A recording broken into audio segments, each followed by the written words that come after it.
हाय friends, welcome और welcome back to my mini blog. तो देख पार्थ मो गचर के सुंदर फुल पड़ी। तो सकाल सकाल उठिक एटी मुझे रेडी होती गोटे कम जावाई।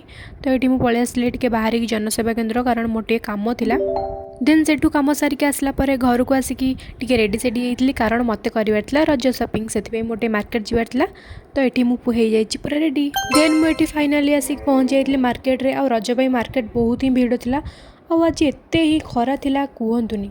तो ये फाइनाली पलि आसलु आम सपिंग करने आम रेडी स्टार्ट भी होता सपिंग। मोर किसी किणाकुणी कर ना ड्रेस मो भौणीर ही किणाकुणी कर। तो ये मुझे ड्रेस बाछि दूसरी। देन आमर सपिंग सरलापर आम जाइलु मार्केट फल मार्केट किसी फल भी आनबार। देखुं तो आंब गुड़ा के सुंदर देखा इच्छा हो सब खाईदेवाई।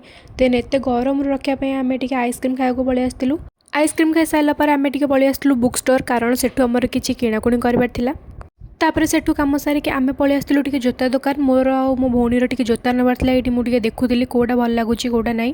तापर सेठू बाछी बुछा कि गोटे आनली। फ्रेंड्स रज मार्केट एत ही भिड़ कहतुनि। गोटे गोटे दुकान गोटे गोटे घंटा 2 घंटा बसिया पड़ुछि। तापर ये बाबा टिके मिठा पाई जाइए आम दी भौणी ये छिड़ाई वेट करूँ। तापर आसला बेले बाटर ये लस्सी पीली। ये जो खरा गरम रे लस्सी पीला पर मत लगे कि मत शांति मिलला ना तो मर जाती। तापर आम घर को पलि आसलु। आसला पर मोर टे हालत ही नहीं। मु चलली खाई शोबी। आपण मानू वीडियो केमिति लगिला कमेंट रे निहाती कहबे। रहिली टाटा।